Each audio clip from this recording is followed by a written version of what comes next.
বেরিয়ে আসছে বেনজিরের একের পর এক অপকর্ম। গোপালগঞ্জে রিসোর্ট করার আগে ড্রোন দিয়ে জমির নকশা করেন সাবেক আইজিপি। জোর করে পিলার বসিয়ে করা হয় দখল। বাংলাদেশের 50টি ফেসবুক অ্যাকাউন্ট ও 98টি পেজ বন্ধের বিষয়ে ক্ষুব্ধ সরকার। মেটার দ্বিচারিতা বন্ধ না হলে ফেসবুক ব্যবহার বন্ধের হুঁশিয়ারি তথ্য প্রতিমন্ত্রীর। দোষারোপের চক্রে আটকে মালয়েশিয়ার শ্রমবাজার। হাজার হাজার কর্মীর স্বপ্নভঙ্গে সরকারের দায় দেখছেন না প্রতিমন্ত্রী। নতুন বাজার খোঁজার দায়সারা আশ্বাস।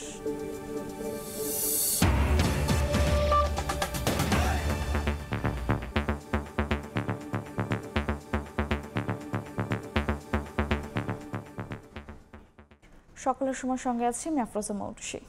বাংলাদেশের পতাকা গায়ে জড়িয়ে নিউ ইয়র্কে খেলা দেখছেন পাকিস্তানি ভক্ত।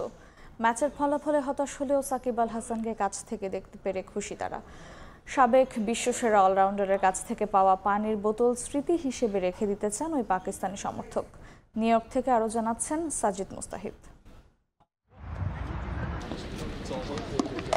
আমাদের সামনে দুজন পাকিস্তানি সমর্থক আছেন, তাদের সঙ্গে একটু কথা বলি।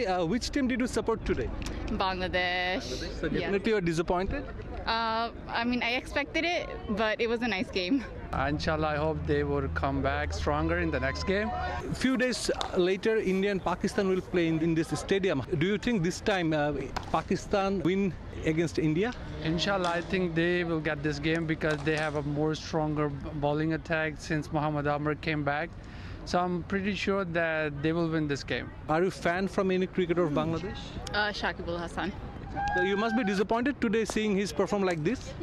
I mean, everybody has their days, so it's okay. Shakib, he played really well today. He was taking his time since he knew that there was like a less chances to win this game. And one important thing that Shakib Al Hasan gave me this water bottle. I have the video, and thanks Shakib Al Hasan, and I think he will play really good in next game. Can you show me the flag? Maybe it's.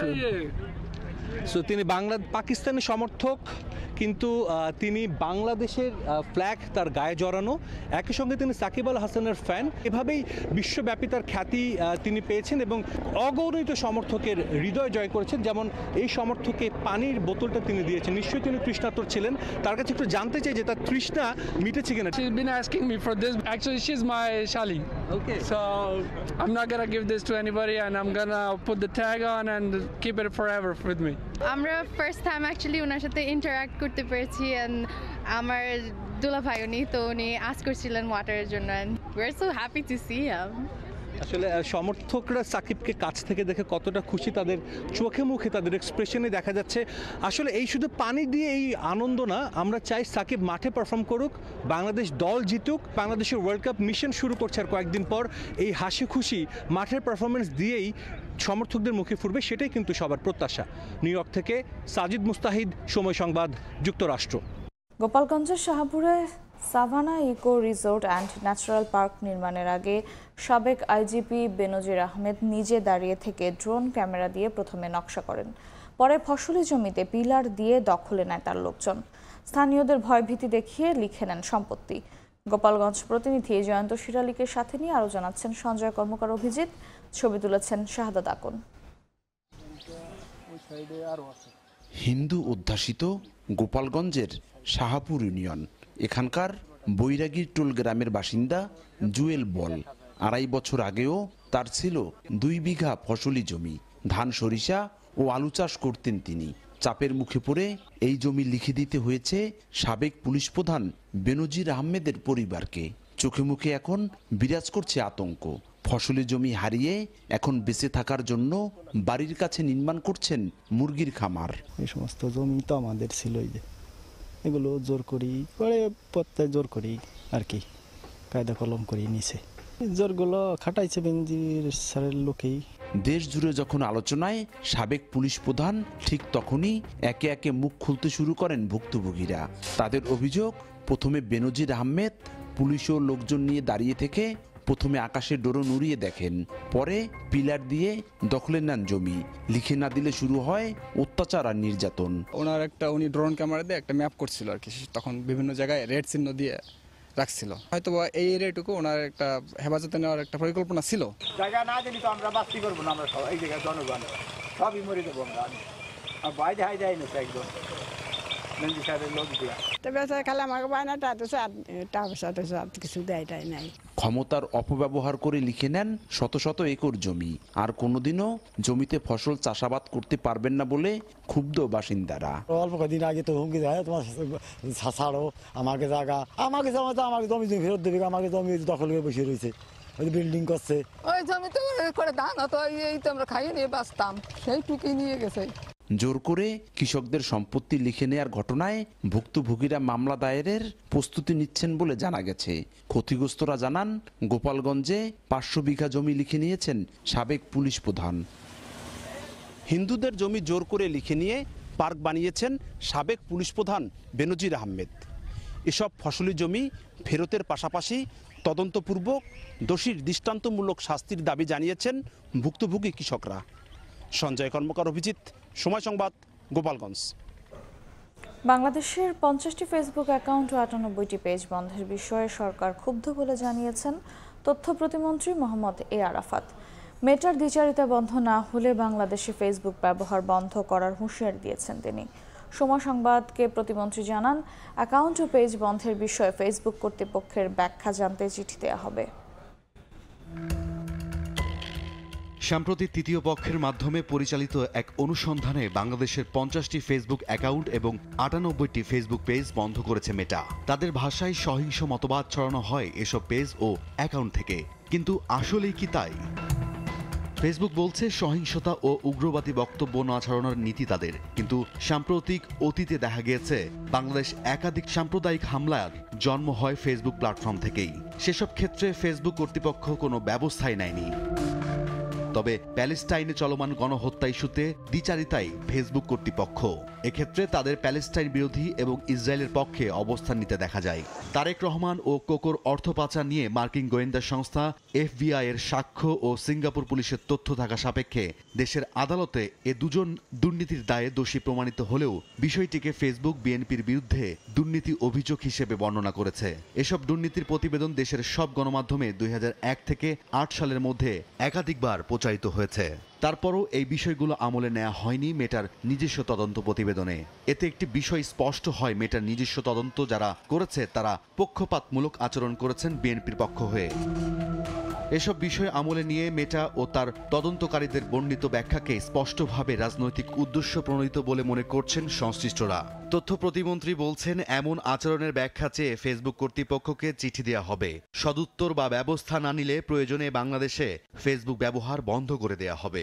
মেটা যদি এসব জামাত শিবির রাজাকারের উপরে ভর করে এগুলো করে, আমরা দরকার অফ করে দেবো। পৃথিবীর বহু দেশে হোয়াটসঅ্যাপে ফোনে কথা বলা যায় না, মিডল ইস্টের অনেক দেশ থেকে। পৃথিবীর বহু দেশে এই মেটা ফেসবুক নাই, অসুবিধা কি? এদেশে আইন অনুযায়ী অপারেট করবে, নাহলে এদেশে আমরা এদেরকে ঢুকতে দেবো না। এর বিপরীতে বিএনপির অফিসিয়াল ফেসবুক পেজ থেকে একাধিকবার সাধারণ নাগরিকদের জনজীবন স্তব্ধ করে দেওয়ার হুমকি, আইন শৃঙ্খলা রক্ষাকারী বাহিনীকে হুমকি ও টানা সহিংসতার বার্তা প্রচার করা হলেও এ বিষয়ে ফেসবুক কোনো ব্যবস্থা গ্রহণ করেনি। এমনকি দলটির কিছু নেতাকর্মী আওয়ামী লীগের জন্য 25 মার্চ ফিরিয়ে আনার কথা ঘোষণার মাধ্যমে যে হত্যার হুমকি প্রদান করেছে সে বিষয়েও ফেসবুক কর্তৃপক্ষ কোনো ব্যবস্থা গ্রহণ করেনি এখন পর্যন্ত। এনডিআই বা ন্যাশনাল ডেমোক্রেটিক ইনস্টিটিউটের সমীক্ষা ইস্যুতে ফেসবুকের এমন পক্ষপাতমূলক আচরণ বেশ স্পষ্টভাবে দেখা গেছে। সংস্থাটির প্রতিবেদন অনুযায়ী সামাজিক যোগাযোগ মাধ্যমে বাংলাদেশের প্রধানমন্ত্রী সর্বাধিক পরিমাণে অপপ্রচারের শিকার হন, কিন্তু গত কয়েক বছরে ফেসবুক প্রতিবেদনে এ বিষয়ে কোনো বার্তা পাওয়া যায়নি।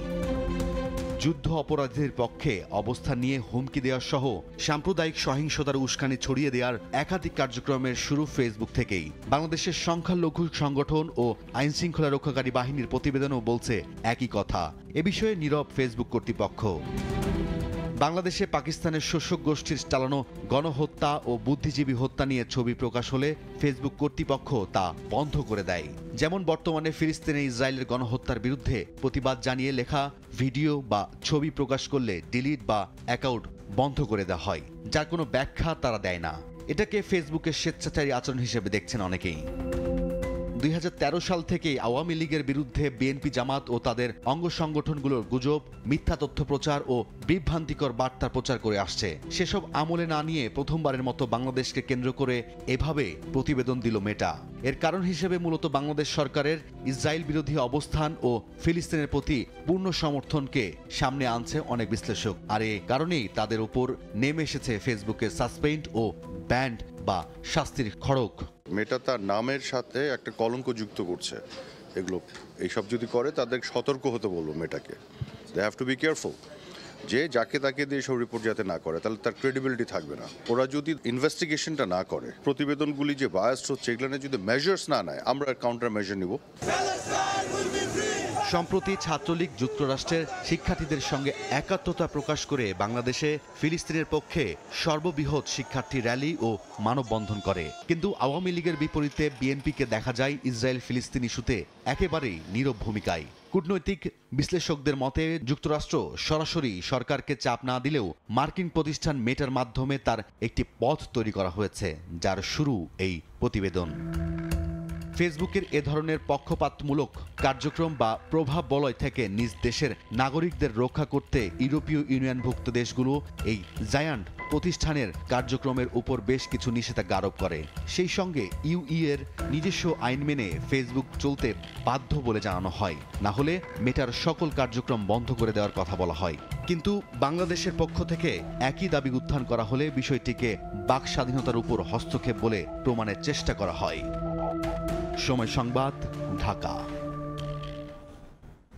7 গুণ বেশি টাকা দিয়েও কার দোষে মালয়েশিয়া যেতে পারলেন না 30,000 কর্মী? এমন প্রশ্নে একে অপরের ওপর দায় চাপাতে ব্যস্ত সংশ্লিষ্ট পক্ষগুলো। মন্ত্রণালয় ও রিক্রুটিং এজেন্সি সংগঠন বাইরার গাফিলতিকে দুষছেন এই খাতের ব্যবসায়ীরা। তবে এত কর্মীর স্বপ্নভঙ্গে সরকারের কোনো দায় দেখছেন না প্রবাসী কল্যাণ প্রতিমন্ত্রী। শোনালেন নতুন আশার বাণী। প্রশ্নাশিসের রিপোর্ট। প্রায় 4 বছর বন্ধ থাকার পর 2022 সালের জুনে মালয়েশিয়ার শ্রমবাজার খুলতেই বিশাল স্বপ্ন নিয়ে দেশটিতে যেতে শুরু করেন বাংলাদেশি কর্মীরা। দ্রুত সময়ের মধ্যে 5,27,000 কর্মী পাঠাতে বৈধ সব রিক্রুটিং এজেন্সিকে যুক্ত করার দাবি ওঠে তখন। তবে প্রায় 2000 এজেন্সির মধ্যে মাত্র 101টি এজেন্সির সিন্ডিকেটের মাধ্যমে কর্মী পাঠানোর সিদ্ধান্ত নেয় সরকার। আর বেঁধে দেয়া 79,000 টাকার পরিবর্তে প্রতি কর্মীর কাছ থেকে অন্তত 7 গুণ টাকা নিয়েও 30,000 কর্মীকে মালয়েশিয়া পাঠাতে ব্যর্থ এজেন্সিগুলো। এদিকে বাংলাদেশ সহ 14টি দেশ থেকে কর্মী নেয়ার সময়সীমা আগে থেকেই 31 মে পর্যন্ত বেঁধে দিলেও সংশ্লিষ্ট মন্ত্রণালয় ও রিক্রুটিং এজেন্সির টনক নড়েনি। শেষ সময়ে স্বাভাবিকের চেয়ে 4 গুণ বাড়তি টাকায় কিনতে হয় বিমানের টিকিট। কর্মীর টাকা ফেরত দেওয়ার পরামর্শ তাদের। এদিকে বিমানের টিকিট সংকটকে দায়ী করলেও তা মানতে নারাজ বাইরা মহাসচিব। 20 মে 21 মে ভিসা দিচ্ছেন, সেটা ডেট দিচ্ছেন 21 আগস্ট 20 আগস্ট, কিন্তু আমার জন্য আপনি সময় দিলেন যাওয়ার জন্য 6 দিন 8 দিন 9 দিন মাত্র।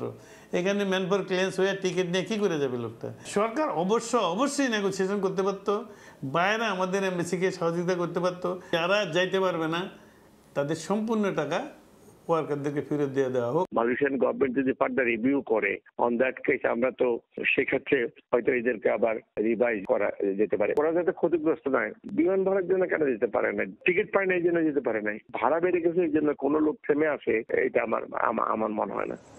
আর এত কর্মীর স্বপ্ন চুরমার হলেও সরকারের কোনো গাফিলতি নেই বলে দাবি প্রবাসী কল্যাণ মন্ত্রীর। বললেন, বন্ধ হবে না মালয়েশিয়ার বাজার, কর্মী পাঠাতেই চুক্তি হবে আবারও। বন্ধ হবে না, তাদের মালয়েশিয়ান গভর্নমেন্টের সাথে আমাদের আলাপ আলোচনা চলতেছে।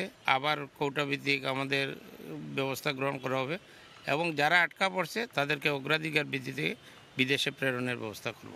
আমাদের পক্ষ থেকে কোনো ধরনের গাফলাতি নেই। মালয়েশিয়া বন্ধ হলেও শ্রমবাজার সম্প্রসারণে নতুন নতুন বাজার খোঁজার কথাও বলেন প্রতিমন্ত্রী। প্রসূন আশিস, সময় সংবাদ, ঢাকা। সুনামগঞ্জে নদ নদী ও হাওরে পানি এখনো কমেনি। সবশেষ খবর জানাতে শহরের সাহেব বাড়িঘাট এলাকায় আছেন সহকর্মী হিমাদ্র শেখর ভদ্র, যাচ্ছি তার কাছে। আমি আছি সুনামগঞ্জ শহরের সাহেববাড়ি ঘাট এলাকায়। এই সাহেববাড়ি ঘাট এলাকাতেই আমি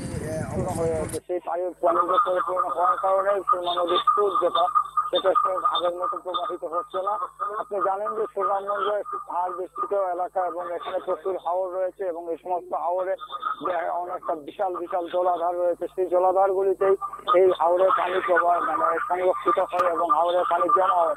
আপনি দেখতে পাচ্ছেন যে সুরমা নদীর যে তীর থেকে এবং রাজসড়কটি কমপক্ষে 3 ফিট থেকে 4 ফিট উঁচুতে ভেসে আছে। আসলে এখানে বন্যার কোনো প্রকোপ নেই, কিন্তু পাহাড়ি ঢল রয়েছে। পাহাড়ি ঢলের কারণে এখানকার যে স্বাভাবিক জীবনযাত্রা সেটা কিছুটা ব্যাহত হয়েছিল গত কয়েকদিন ধরে বৃষ্টিপাত না হওয়ার কারণে।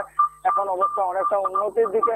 আমরা কথা বলেছিলাম এখানকার পানি উন্নয়ন বোর্ডের সাথে, তারা জানিয়েছেন যে আজকের পর থেকে বৃষ্টিপাতের প্রবণতা কমে যাবে এবং এই প্রবণতা কমে যাওয়ার পরে এই পরিস্থিতি আরো উন্নতি হবে। আমরা কথা বলেছিলাম এখানকার লোকজনের সাথে, তারা জানিয়েছেন যে বর্ষাকালে হাওর এবং নদীর এই যে রূপ এই রূপটি হলো একটি স্বাভাবিক রূপ এবং স্বাভাবিক বৈশিষ্ট্য। বর্ষাকালে হাওরে পানি থাকবে, নদীতে স্রোত আসবে, এটা কোনো অস্বাভাবিক কোনো রূপ নয়। যখন এই রূপটি হলো একটি স্বাভাবিক রূপ এবং স্বাভাবিক বৈশিষ্ট্য। বর্ষাকালে হাওরে পানি থাকবে, নদীতে স্রোত আসবে, এটা কোনো অস্বাভাবিক কোনো রূপ নয়।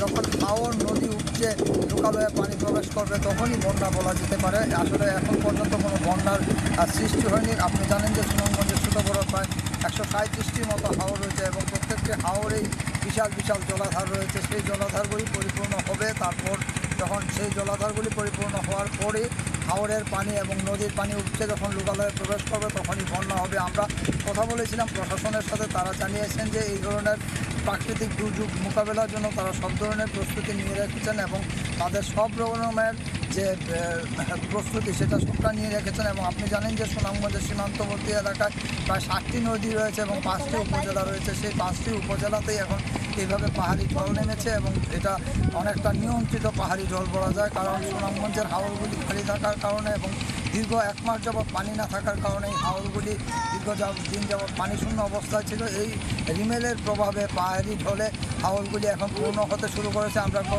আমরা কথা বলেছিলাম এখানকার কৃষকদের সাথে, তারা জানিয়েছেন যে এখন পর্যন্ত অনেক হাওর পানি বাকি রয়েছে এবং আর ভরতে আরও কিছুদিন সময় লাগবে। তো এই ছিল সুনামগঞ্জের সাহেববাড়ি ঘাট এলাকা থেকে পাহাড়ি ঢলের সবশেষ খবর। সরাসরি যুক্ত ছিলাম সুনামগঞ্জে। খরা ও অনাবৃষ্টির কারণে এবছর ব্যাহত হচ্ছে চা উৎপাদন। বাগানে মিলছে না কাঙ্ক্ষিত পাতা। 2-1টি ছাড়া বন্ধ বেশিরভাগ চা প্রক্রিয়াজাতকরণ কারখানা। সংকট সমাধানে সরকারি ভর্তুকির মাধ্যমে সেচ সুবিধার দাবি বাগান মালিকদের, আর সার্বিক সহযোগিতার আশ্বাস জেলা প্রশাসনের। মৌলভীবাজার থেকে শাওলিদুর রহমানের পাঠানো তথ্য, মোহাম্মদ ইয়ারুপ আহমেদের ছবি নিয়ে রিপোর্ট। ছোট বড় পাহাড় টিলার উঁচু নিচু মাঠ জুড়ে চা বাগান। এসব বাগানে স্বাভাবিক উৎপাদনের জন্য প্রয়োজনীয় বৃষ্টির পাশাপাশি তাপমাত্রার প্রয়োজন 24 থেকে 25 ডিগ্রি সেলসিয়াস। অথচ মৌলভীবাজারে গত 1.5 মাসের বেশি সময় ধরে 36 থেকে 37 ডিগ্রি সেলসিয়াসের বেশি তাপমাত্রা ওঠানামা করছে। মাঝে কয়েকদিন বৃষ্টি হলেও তা অপ্রতুল। এ কারণে উৎপাদনের ভরা মৌসুমেও নেই কাঙ্ক্ষিত পাতার দেখা। বাগান মালিকরা জানান, গরম ও অনাবৃষ্টির পাশাপাশি কয়েকদিনের শিলাবৃষ্টির আঘাতে চা গাছের ক্ষতি হয়েছে। এছাড়াও দেখা দিয়েছে নানা রোগ কারণে হেলোপেলটিস, মশা এবং রেড স্পাইডার প্রচুর আক্রমণ করতেছে, যার কারণে উৎপাদন হচ্ছে না। শিলাবৃষ্টিতেও কিন্তু চা গাছ এগুলা সেকশনগুলা খুবই ক্ষতিগ্রস্ত হয়েছে, যেগুলা রেশ কাটানো হয়তো আমাদের মাসখানেক আরো লাগবে। পাতা তুলতে না পারায় বিপাকে পড়েছেন শ্রমিকরাও। আমরা 10 কেজি 5 কেজি 6 কেজি করিয়া পাতা দেই, আমরা এই রোজিয়ে তো আমরা ফুসে না। লাল বেমারি খাইছে, পোকা ধরছে, এখন আমরা সাফ করলে তো পাটি হইব।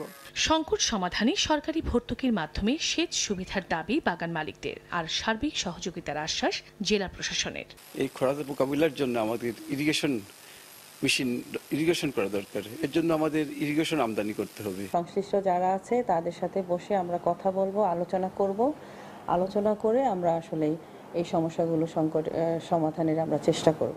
চা বোর্ডের তথ্য মতে চলতি বছর চা উৎপাদনের লক্ষ্যমাত্রা নির্ধারণ করা হয়েছে 10 কোটি 80 লাখ কেজি। সময় সংবাদ, মৌলভীবাজার। হলো ঈদযাত্রার রেলের আগাম টিকিট বিক্রি। আজ দেয়া হচ্ছে আগামী 12 জুনের টিকিট। এই মুহূর্তে কমলাপুর রেল স্টেশনে আছেন সহকর্মী নাজমুস সালেহী, সরাসরি যাচ্ছি তার কাছে।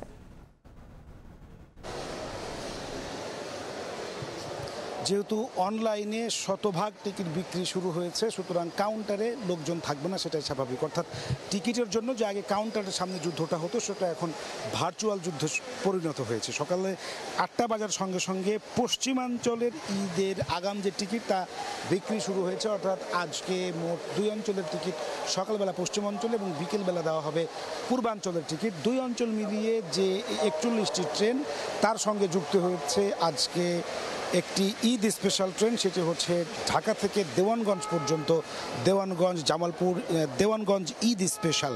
সেই ট্রেনটি মিলিয়ে আজকে 42টি ট্রেনের টিকিট দেওয়া হচ্ছে আন্তনগর। এছাড়াও কিন্তু মেল লোকাল কমিউটার সেই ট্রেনগুলো কিন্তু ঈদের আগাম টিকিটের অন্তর্ভুক্ত নয়, সেগুলো যাত্রা বেসিসে যখন যেইভাবে প্রতিনিয়ত টিকিট বিক্রি হচ্ছে সেগুলো সেইভাবে বিক্রি হবে। আন্তনগর ট্রেনের টিকিটগুলো শুধুমাত্র এই আগাম টিকিট হিসেবে বিক্রি হচ্ছে। আজকে মোট 32,000 টিকিট বিক্রি করা হবে। 12 তারিখের যারা ঈদ যাত্রায় বাসায় পরিবারের সঙ্গে ঈদের আনন্দ ভাগাভাগি করতে ইচ্ছুক, শুধুমাত্র এই 12 তারিখের যাত্রীরা আজকে টিকিট কিনতে পারবেন। এই পুরোটা অনলাইনে বিক্রি হচ্ছে, যে কারণে কাউন্টারের সামনে একেবারেই ভিড় নেই। কাউন্টারের সামনে এখন যারা আছে তারা হচ্ছে নর্মাল সময়ের ট্রেন, অর্থাৎ তারা আজকে যাত্রা করবেন বা কালকে যাত্রা করতে পারবেন।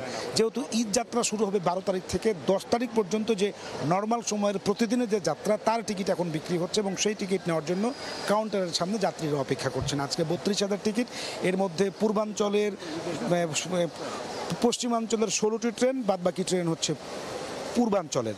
32,000 টিকিটের মধ্যে 15,000 প্রায় 16,000 টিকিট পশ্চিমাঞ্চলের, পুরো অর্ধেক টিকিটটা হচ্ছে পূর্বাঞ্চলের।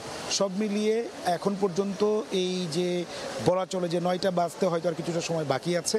অন্য সময় যেটা আমরা দেখি যে একেবারেই শুরুতেই 2-1 মিনিটের মধ্যেই সমস্ত টিকিট শেষ হয়ে যায়।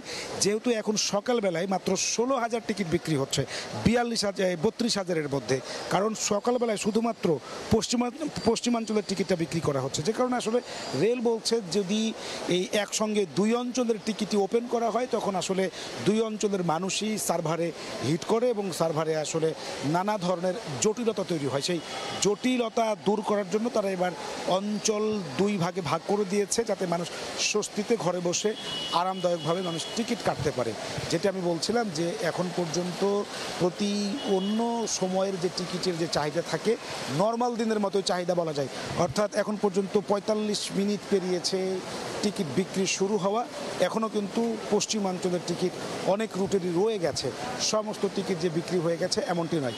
অন্যান্য অঞ্চলের টিকিটের পূর্বাঞ্চলের টিকিট আপনি জানেন যে সেটার চাহিদা কিন্তু অনেকটাই কম থাকে। সুতরাং বলা চলে 12 তারিখের ঈদযাত্রার টিকিটের জন্য ভার্চুয়াল যে যুদ্ধ তা মোটা সকাল থেকে শুরু হলেও সেটিতে অনেকটা আরাম এবং স্বস্তিদায়কভাবে মানুষ টিকিট কাটতে পারছেন।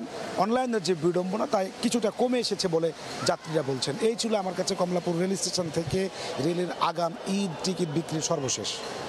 সরাসরি যুক্ত ছিলাম কমলাপুর রেল স্টেশনে। দেখছেন সকালের সময়। দেশের বাইরের খবর। নেহরুর পর টানা ভারতে তৃতীয়বার ক্ষমতায় ফিরছেন নরেন্দ্র মোদী। বুধবার বুথ ফেরত জরিপে গতবারের চেয়ে বেশি আসন পাওয়ার ইঙ্গিত দিচ্ছে বিজেপি নেতৃত্বাধীন এনডিএ জোট। মমতার বাংলাতেও গেরুয়া ঝড় আসছে বলে ইঙ্গিত সমীক্ষার। পশ্চিমবঙ্গে তৃণমূলকে হটিয়ে সর্বোচ্চ আসন পেতে পারে বিজেপি, তবে লোকসভা নির্বাচনের চূড়ান্ত ফল মিলবে 4 জুন। ভারত থেকে বিস্তারিত জানাচ্ছেন সুব্রত আচার্য। বিজেপি নেতৃত্বাধীন এনডিএ জোট এবার ভোটে 353 থেকে 383 আসন পেতে পারে। একই সঙ্গে কংগ্রেস নেতৃত্বাধীন ইন্ডিয়া জোট পেতে পারে 152 থেকে 182 আসন। ভারতের কেন্দ্রে সরকার গঠন করতে প্রয়োজন 272টি আসন। তাই ম্যাজিক সংখ্যা থেকেও বিজেপির আসন প্রাপ্তির সম্ভাবনা অনেকটাই বেশি বলে আভাস দিচ্ছে একাধিক সমীক্ষা। ভারতের শীর্ষস্থানীয় সমীক্ষক সংস্থা সি ভোটার এবিপি আনন্দের যৌথ বুথ ফেরত মত বলছে বিজেপি এবার এককভাবেই 315 আসন পেতে পারে, আর কংগ্রেসের ঝুলিতে যেতে পারে 74টি আসন। শনিবার 7 দফার ভোট পর্বের শেষ দফা ভোট পর্ব শেষ হতেই এক এক করে দেশটির গণমাধ্যমগুলো বুথ ফেরত সমীক্ষা প্রকাশ করতে শুরু করে, আর সেখানেই এমন আভাস পেয়ে কার্যত খুশি গেরুয়া শিবির। তবে এটাও সত্যি যে দেশটির প্রধানমন্ত্রী, স্বরাষ্ট্রমন্ত্রী 400 আসনের বেশি আসন পেয়ে বিজেপি সরকার গড়বে বলে যে দাবি করেছিলেন, সেই দাবি কিন্তু এই বুথ ফেরত সমীক্ষা পুরোপুরি খারিজ করে দিয়েছে।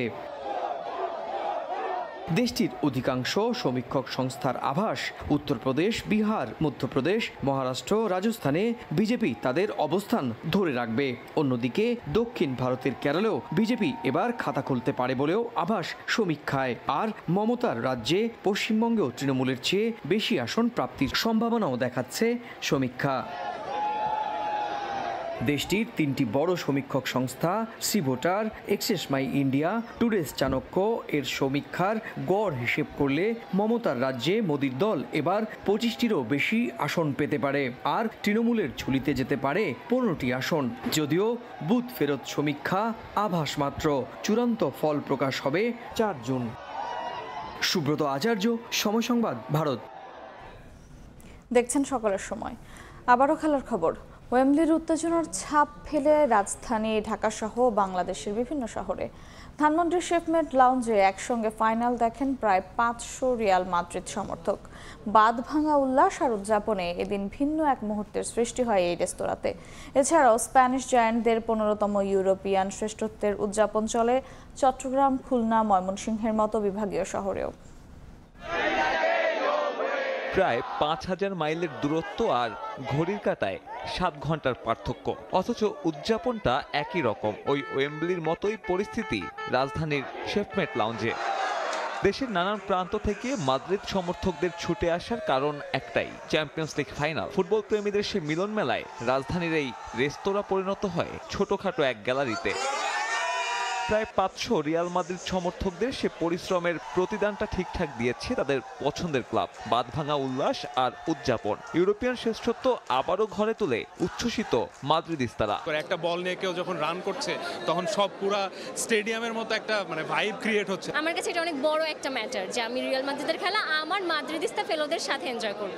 রিয়াল মাদ্রিদ এমন এক প্রেমিকা যারা তার প্রেমিককে কখনো হতাশ করে না। ইউসিএল মাদ্রিদের ডিএনএতে it's a messy feelings actually. অভিযোগের শহর ঢাকায় এমন মিলন মেলার সুযোগ পেয়ে স্বস্তির নিঃশ্বাস ছাড়েন অনেকে, যাদের মধ্যে পরিচিত মুখও ছিল অনেক।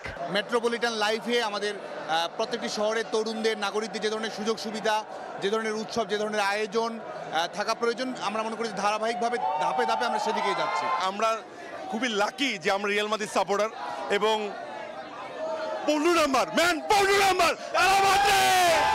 ইউরোপিয়ান ফুটবলের নেশা কেবল রাজধানী নয়, ছাপ ফেলে বন্দর নগরীতেও। চট্টগ্রামের খুলশী এলাকায় মিলন মেলা 150-র বেশি অল হোয়াইট ফ্যানের।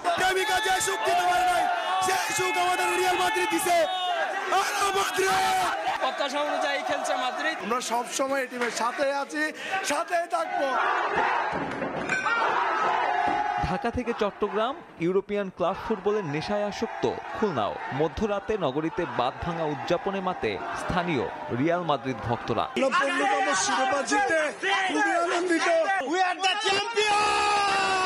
এই অনুভূতি কোনোভাবেই ভাষায় প্রকাশ করা যায় না, জাস্ট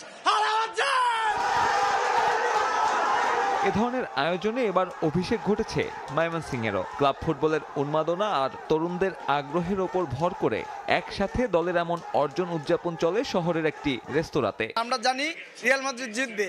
চ্যাম্পিয়ন্স লিগ মানে রিয়াল মাদ্রিদ, রিয়াল মাদ্রিদ মানে চ্যাম্পিয়ন্স লিগ। রিয়ালের কোনো রাইভাল নেই, রিয়ালের রাইভাল রিয়াল নিজেই। এবার 15 হয়েছে, সামনের বার 16 হবে ইনশাআল্লাহ। তরুণদের মাঝে ইউরোপিয়ান ফুটবলের আগ্রহ বাড়ছে বেশ জোরে সোরে। রিয়াল, বার্সা কিংবা ম্যান সিটির আধিপত্যে হতাশা বাড়তেই পারে দেশের ফুটবলের রুগ্ন দশা নিয়ে। সাব্বির মিথুন, সময় সংবাদ। এ পর্যায়ে শীর্ষ সংবাদগুলো জানিয়ে দিচ্ছে আরেকবার। বেরিয়ে আসছে বেনজিরের একের পর এক অপকর্ম। গোপালগঞ্জে রিসোর্ট করার আগে ড্রোন দিয়ে জমি নকশা করেন সাবেক আইজিপি। জোর করে পিলার বসিয়ে করা হয় দখল।